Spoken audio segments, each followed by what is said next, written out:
Insyaallah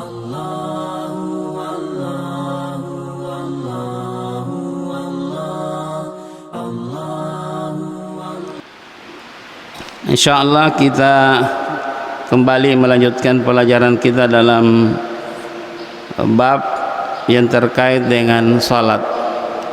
Ketika kita berbicara mengenai salat yang merupakan rukun dari rukun Islam, yang merupakan rukun kedua dari rukun Islam, Rasulullah menjelaskan bahwa salat itu adalah tian agama. Salat merupakan, kalau kita lihat secara bahasa, salat ini bermakna doa, bermakna doa. Salat dalam pengertian syariah adalah suatu amalan yang dimulai dengan takbiratul ihram, kemudian ditutup dengan salam, dengan amalan-amalan tertentu sesuai yang diberikan oleh Rasulullah SAW tentang tata cara pelaksanaan salat ini. Salat ini hikmah dan manfaat daripada salat itu luar biasa. Jadi salat itu, salah satu hikmah salat adalah tazkiyah. Jadi salah satu jalan untuk mensucikan, membersihkan diri kita, membersihkan hati kita. Salat merupakan sarana komunikasi. Jadi nak meloki, kalau kita mau berhubungan dengan Allah, salatlah yang paling baik caranya ketika kita ingin berkomunikasi dengan Allah. Jadi ada hadis dari Rasulullah SAW menjelaskan salat ini, bahwa salat itu manfaatnya banyak sekali. Jadi Rasulullah SAW bersabda bahwa man shalla salatal khusyuk, barang siapa yang salat dengan salat yang khusyuk, itu kharaja min thunubihi kayaumi waladathu ummu. Jadi dia seperti kalau dia baru dilahirkan oleh ibunya. Luar biasa manfaatnya salat. Tetapi salat yang bagaimana? Karena dalam Al-Quran juga ada dijelaskan bahwa fawailul lil musallin, celakalah bagi orang yang salat, an salatihim, celakalah bagi orang yang salat, alladzina hum an salatihim sahun, yang lalai dari salatnya. Apa maksudnya yang lalai dari salatnya ini? Ini luar biasa, ini ancamannya Allah Subhanahu wa taala dalam Al-Qur'an.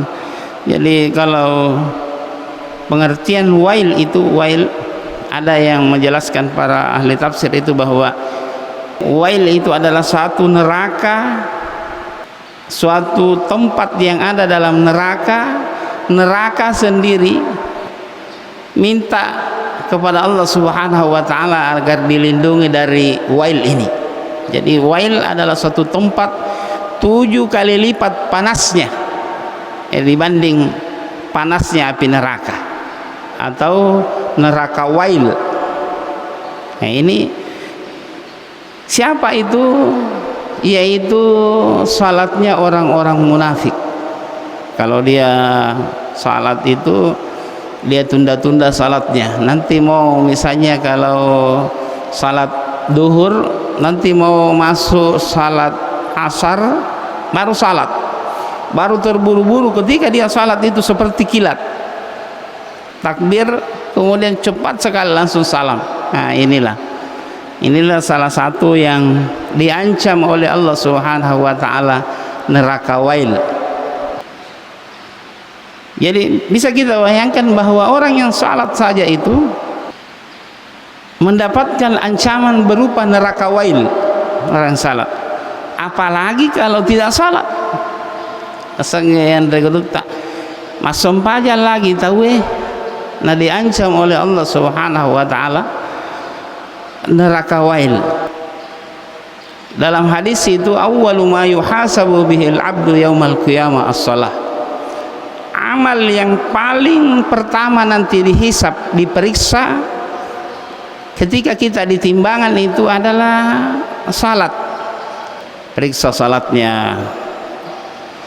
Kalau bolong-bolong salatnya, tidak sempurna rukunnya, itu berarti bocor itu salatnya. Ketika salatnya bocor ini, ya malaikat bertanya, apakah ada salat-salat sunnahnya? Kalau ada salat sunnah, kata Rasulullah SAW, bahwa salat sunnat itu merupakan penambal patepeng, enaku dekna sempurna rukun rokon-rokona sempajanna tahu diambil itu salat-salat sunnahnya. Oh, ada salat sunnah yang dilakukan itu salat sunnat rawatib yang mendampingi salat-salat fardunya, itu diambil salat tahajudnya, salat duhanya, salat-salat sunnah dijadikan penambal. Setelah itu baru dia lolos, baru diperiksa amalan-amalan yang lain. Kalau diterima salatnya, maka mudahlah semua amalan-amalan yang lain diterima oleh Allah Subhanahu wa taala. Makanya kalau salat ki jangki pandang enteng ini yang namanya salat sunnah, karena itu merupakan patipeng. Jadi aja lalu terbiarkan itu salat-salat sunnah itu berlalu begitu saja, karena itu merupakan penambal. Insyaallah pada kesempatan ini kita akan menjelaskan, sebelum kita jelaskan tentang rukun-rukun salat, kita akan menjelaskan dulu adabus shalah. Jadi Anda geruta napak guru ki ada namanya tata kerama dalam melaksanakan salat, supaya salat kita baik, salat kita bagus, salat kita diterima oleh Allah Subhanahu wa taala. Napak guru ki Anda geruta itu ada adabus shalah. Adabus shalah ini diantaranya adalah pertama, kita perhatikan dulu yang terkait dengan hadas besar dan hadas kecil. Itu hadas besar dan hadas kecil itu dibersihkan dengan wudu dan mandi. Kalau hadas dalam bahasa Arab itu kotoran semuanya, cuma kotoran yang tidak terlihat, kotorannya tidak terlihat.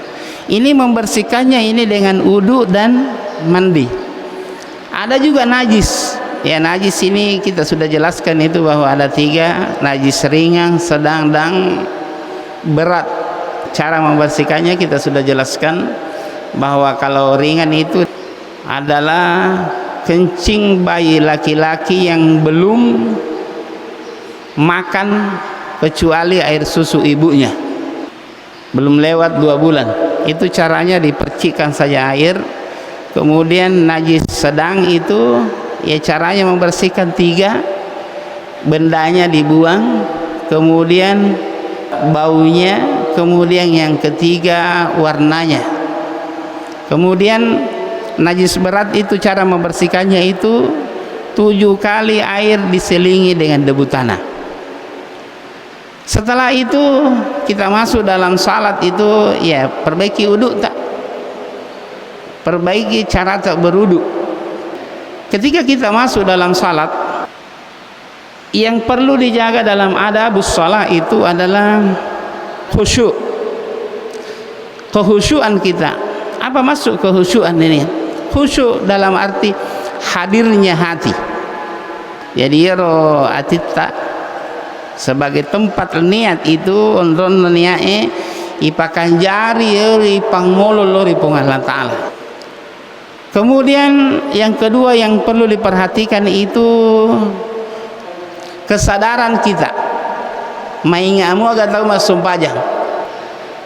Karena kadang ada orang salat ketika dia takbir tidak ada dia ingat, kecuali setelah dia mengucapkan salam. Pura ni peto mas sumpajang. Kadang juga ada orang salat, ketika dia salat itu baru setelah takbir itu akan baca at-tahiyyah. Kadang kita juga seperti itu. Berarti itu kesadaran kita, akal kita itu tidak hadir di situ. Kemudian yang harus hadir nasangan regurutta ketika kita salat itu adalah al-khudu, at-tadhallul, yaitu merendahkan diri kepada Allah Subhanahu wa taala. Kita harus rendahkan diri kita kepada Allah Subhanahu wa taala. Jadi al-khudu di sini dua. Jadi rendah, jiwa kita itu harus direndahkan kepada Allah Subhanahu wa taala. Kemudian anggota tubuh kita juga ini harus direndahkan kepada Allah Subhanahu wa taala. Makanya ketika kita salat itu nasangan regurutta itu bukan hanya anggota tubuh yang rukuk, yang sujud kepada Allah Subhanahu wa taala, tetapi jiwa kita juga harus direndahkan kepada Allah Subhanahu wa taala. Iparokok toir. Jadi carana sangan regurutta tu aku masuk pajang itu salah satu dimakruhkannya itu menutup mata. Ya nak masuk pajak itu aja tak tutup mata tak.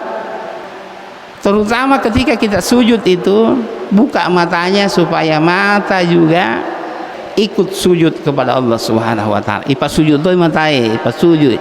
Jadi empat yang harus hadir. Ketika orang salat, nasangan regurutta.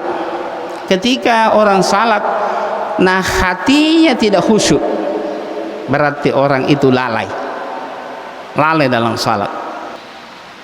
Kemudian ketika orang tidak sadar, takbir Allahu Akbar, itu pikirannya kemana-mana, baru dia hitung semua, siaga agar matu kupupu kan galuku, aga si matu kujama sohe lotega ka sohe nagpura ka masampaja lotega ka, keliling itu otaknya. Berarti orang seperti ini lupa itu ya, saya lupa dia berapa rakaat salat. Nabi sebenarnya juga pernah lupa rakaat salat, tapi dekna pada cakal lupa tak Nabi. Kalau kita lupa betul-betul, yang kita ingat itu dunia, lindung ngerang.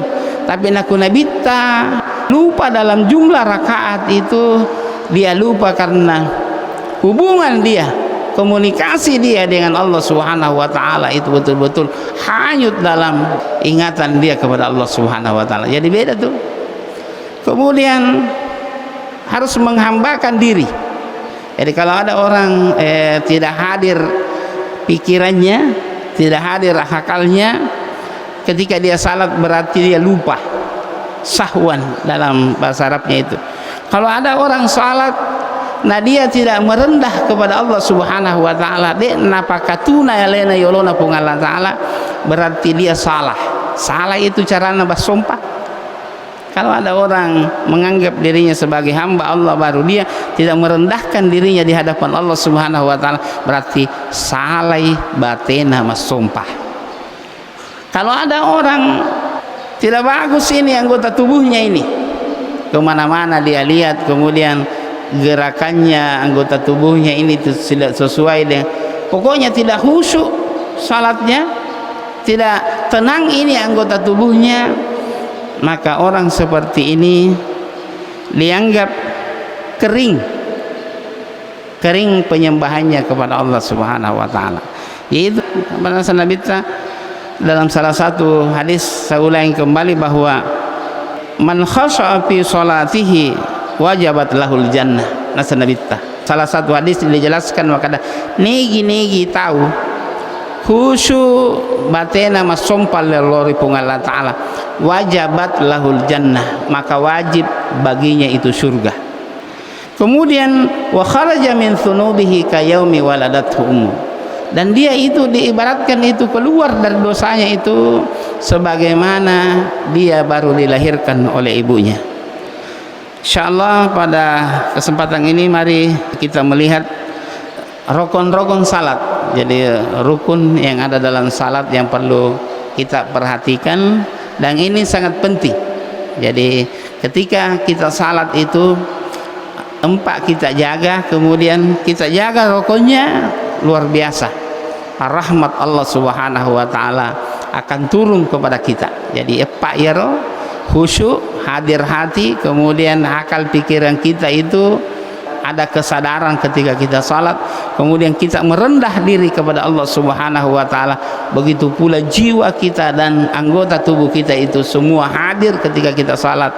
Kemudian ditambah dengan melengkapi rukun-rukun yang ada dalam salat. Mari kita lihat. Insyaallah nasanabita khalaja min dzunubihi kayaumi waladatuhum. Dia keluar dari dosanya itu seperti kalau dia baru dilahirkan oleh ibunya. Luar biasa. Jadi mari kita lihat berapa rukun salat. Ya, rukun-rukun salat itu ada yang memulai dengan niat dulu. Jadi ada yang mengatakan bahwa sab'ata asyar, ada 17. Ada yang mengatakan dimulai dengan niat. Jadi sebelum kita takbir, ada yang mengatakan boleh kita niat. Kalau Imam Asy-Syafi'i, dan itu saya pakai, itu adalah setelah kita takbir dimulai dengan takbir baru niat. Jadi dua itu, ada yang taruh niatnya sebelum takbir, kemudian ada niat itu hadir setelah kita takbiratul ihram. Kemudian yang perlu kita lihat, niat di sini itu ada 3 syaratnya niat. Pertama, al-qasdu. Jadi dia patuna sania nasid, dia tahu nak masum pajangi. Kalau ada 3 syarat ini hadir dalam niat. Pertama, al-qasdu, ada kesengajaan untuk melakukan salat, sengaja pi. Kemudian yang kedua, at-ta'yin, harus ditentukan jenis salat yang kita lakukan. Ada mas sumpah jangan ki, sumpah ya subuh kiga, loro kiga, asar kiga. Kemudian yang ketiga itu yang harus kita hadirkan dalam hati ketika kita salat itu adalah al-qasdu, at-ta'yin. Kemudian yang ketiga itu adalah niat fardu. Niat fardu artinya kita niat untuk melaksanakan fardu. Jadi 3 syaratnya kalau salat fardu itu, saya ulangi, al-qasdu, at-ta'yin, dan niatul fardu. Jadi 3, niat untuk melaksanakan salat fardu. Jadi kalau salat sunat itu cukup 2 itu sudah sah. Nak masuk pada sunnah kita sudah niat untuk salat, dan kita menyebutkan salat apa, salat rawatib kah, salat duha kah, salat tahajud kah, itu sudah, sekalipun tidak disebutkan sunnahnya, itu sudah sah. Kemudian takbiratul ihram, ketika kita takbiratul ihram itu, takbiratul ihram itu harus bahasa Arab. Jadi Allahu Akbar, kalau kita katakan Allahu Akbar, ada juga kadang kita saksikan itu agak panjang, itu Allahu Akbar. Nah, itu yang biasa ketika dia takbiratul ihram agak panjang, berarti itu yang niatnya dia taruh dalam takbiratul ihram. Ada juga agak pendek itu Allahu Akbar, berarti niatnya dia taruh sebelum takbir. Nah, itu semua boleh semua, karena ada mazahibul arba'ah yang membolehkan, dan itu ada dalilnya semua. Kemudian setelah kita takbiratul ihram, itu rukun yang kedua. Jadi takbiratul ihram, kemudian niat, kemudian setelah itu, jadi nanti sah takbiratul ihram itu kalau masuk waktu. Tamai waktu takbiratul ihram. Jadi kalau kita mau salat duhur, nah belum pi waktu duhur, berarti tidak sah takbiratul ihramnya. Kemudian selanjutnya yang perlu kita perhatikan itu adalah bacaan al-fatihah. Bahkan jaki baca al-fatihah tak. Jadi naku majai tahu masulang baca fatihana, dianjurkan itu akra'ukum nasanabi tayyir, makan jai bacana ancaji imam akra'ukum, paling bagus tajwidnya, yang paling bagus. Warattilil Qur'ana tartila, bacalah Al-Qur'an itu secara tartil, maksudnya sesuai dengan makharijil huruf. Nasang Imam Ali karramallahu wajah. Jadi iro ini naku majai kita punya lidah itu belum fasih, baiknya itu kita salat itu berjamaah ki mas sempajang. Apa itu naku mas sempajang tahu secara berjamaah ditanggung baca Fatihah oleh imam. Ya pada launa naku sumpajang berjamaah tahu pada tolauna naku kalau kita beli kodian itu kan tidak terlalu diperiksa, tidak diperiksa semua. Tapi kalau beli baju satu, bagus sekali cara tak periksa itu yang satu. Begitu juga kalau salat sendiri ki, bagaimana Allah periksa, malaikat itu periksa salat kita dengan teliti. Tapi nak berjamaah ki, engkau nasi diterima kalau sudah ada satu diterima salatnya, maka diterimalah semua salatnya yang ada dalam jemaah itu. Biasanya itu aku baca ki Al-Fatihah itu harus hadir hati itu harus hadir, terutama ketika kita baca iyyaka na'budu wa iyyaka nasta'in. Hanya Engkau ya Allah yang kami sembah, hanya Engkau lah ya Allah yang kami tempati minta pertolongan. Jadi ipakan jari ya roh nasangan regurut hati-hati ki naku pawiye iyaka tidak ada. Kalau ada tasydidnya berarti hanya Engkaulah ya Allah. Kalau tidak ada tasydid, orang hanya mengatakan iyaka, berarti lain artinya itu merubah makna. Naku salah baca tahu makuro nana sengaja iro kada iyaka bukan iyaka, batal salatnya. Bahkan nasangan guru tak kapere karena merubah artinya. Kalau iyaka hanya Engkaulah ya Allah yang kami sembah, kalau iyaka berarti hanya matahari, hanya sinar matahari. Coba bedanya artinya ini ketika kita membaca dengan bacaan yang tidak diperhatikan itu. Makanya pakai jari bacaan Al-Fatihah, karena Al-Fatihah merupakan rukun salat. Kemudian yang ketiga yang perlu kita perhatikan itu adalah berdiri. Jadi ketika kita salat itu salat fardu, kalau salat sunnah boleh kita duduk. Dikicado nak masuk baca sunnah itu. Sekalipun kita bisa berdiri. Tapi kalau salat fardu kita harus berdiri. Kecuali kalau kita tidak mampu berdiri, boleh kita duduk. Ketika kita berdiri dalam salat fardu ini, itu kaki, posisi kaki itu nasa nabita nah Rasulullah sallallahu alaihi wasallam anis sabdi, nalarang ina bitta naku masem pajaki itu ajewe ipasi rapa imakuhe dirapatkan itu kaki, nalarang ina bitta ipasi cipung iro ajewe kedua kaki kita kasih begini. Dilarang juga salah satu dari kaki kita itu diangkat nakkai ajena, berdiri kuda namanya itu nabita. Nasa nabita renggangkan kakinya itu kira-kira shibran, kira-kira sejakka ketika kita berdiri. Artinya agama tak ini mengajar kita betul-betul lah ketika kita salat itu khusyuk dalam salat. Apa anakku si cipung aja biasa buat tahu ya, apalagi anakku pusing itu. Kemudian berdiri, kemudian ruku. Ketika kita ruku, jadi rokon salat ini ruku. Ketika kita ruku itu sudah sah ruku kita itu. Ketika kita ruku, yang penting rokok niro tubuh kita ruku, kemudian kita sentuh ini lutut kita, sah sudah ruku. Tetapi sempurnanya itu ruku ketika kita ruku, kita pegang ini lutut kita, kemudian kita renggangkan begini, lalu kita hadapkan ke kiblat itu sempurnanya ruku kita itu. Lalu kedua kaki kita itu berdiri menghadap ke kiblat itu, dan punggung dan tengkuk kita ini, tengkuk dan punggung kita itu lurus lampu makwe ketika kita ruku.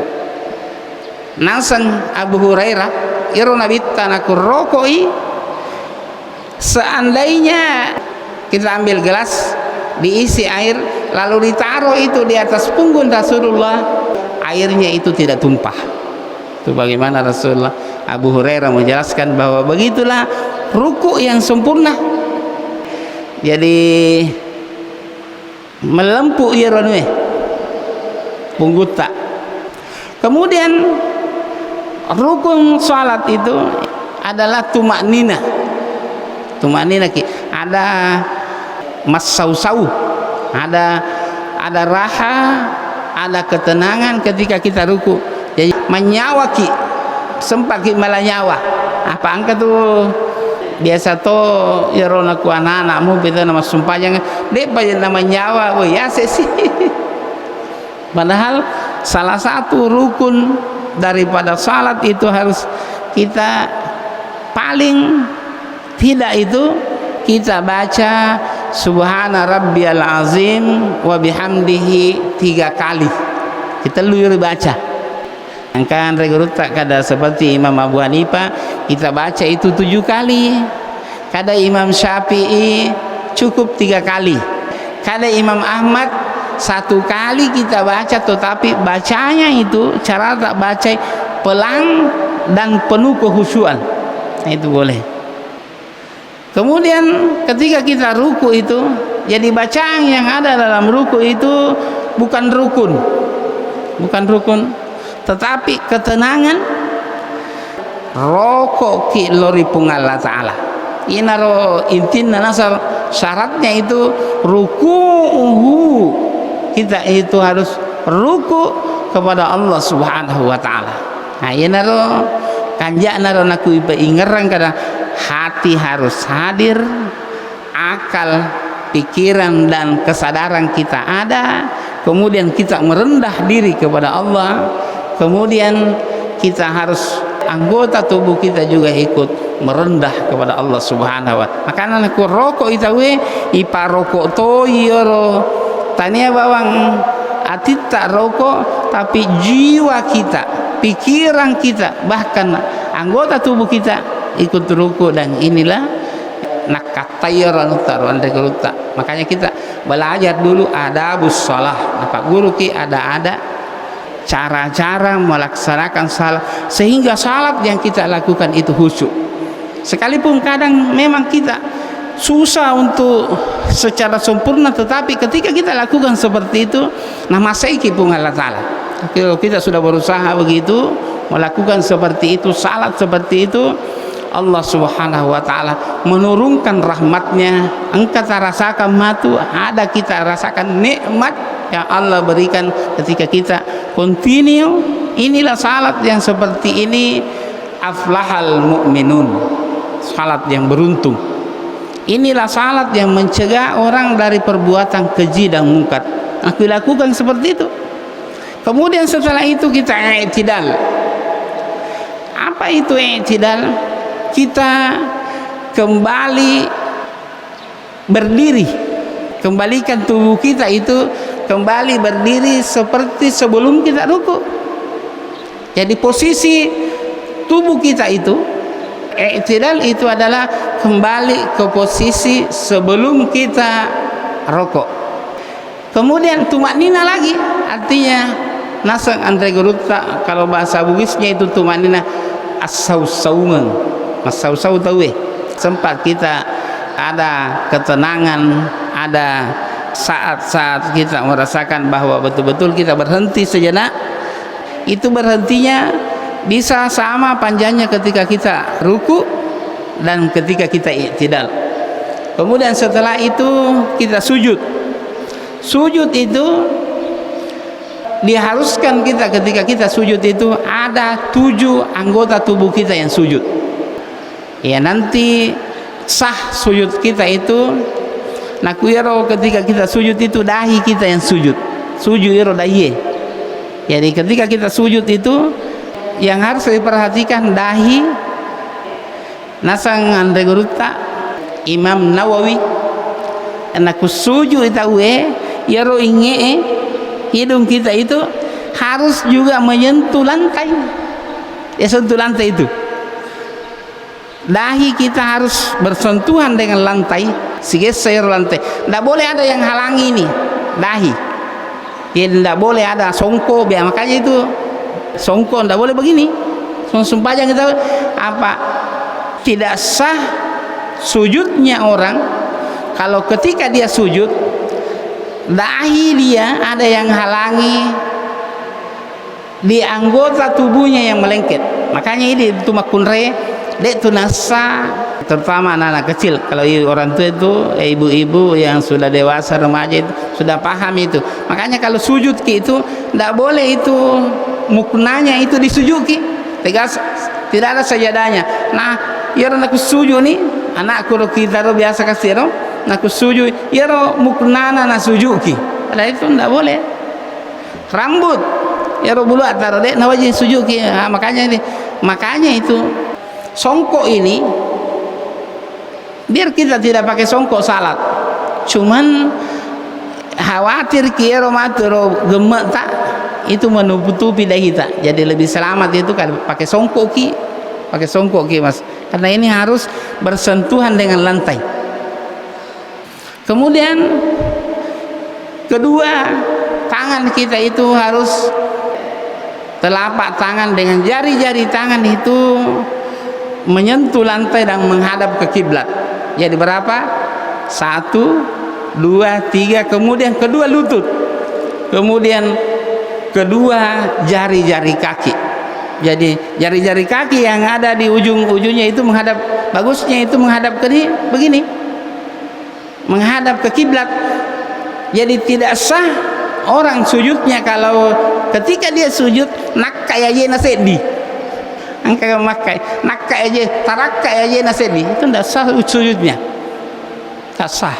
Makanya iparapa 7 anggota kita sujud, kemudian tumak nina, kemudian duduk di antara dua sujud, kemudian duduk terakhir, kemudian baca tasyahud, kemudian berselawat kepada Nabi, memberi salam dan salam ke kanan. Hampir selaki lo kanan itu rukun, kalau ke kiri itu sunnah. Kemudian tertib, maksudnya tertib ini tidak boleh ketika kita berdiri langsung sujud, tidak rokok, berarti itu tidak sah salatnya.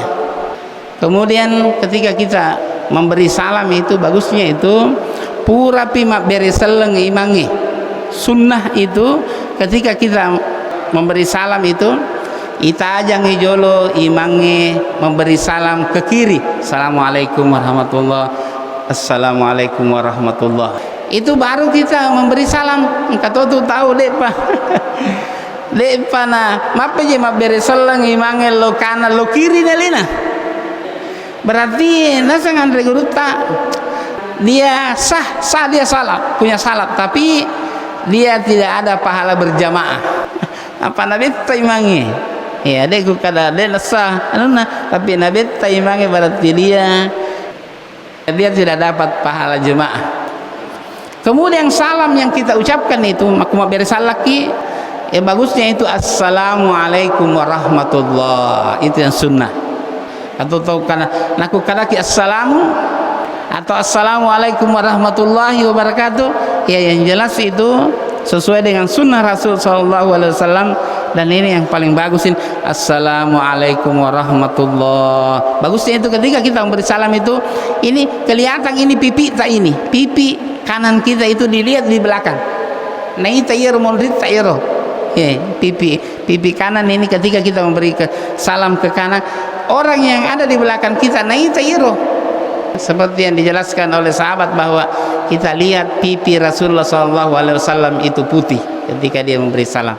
Saya kira itu saja yang bisa saya sampaikan pada subuh ini. Mudah-mudahan ada berkahnya. Wassalamualaikum warahmatullahi wabarakatuh.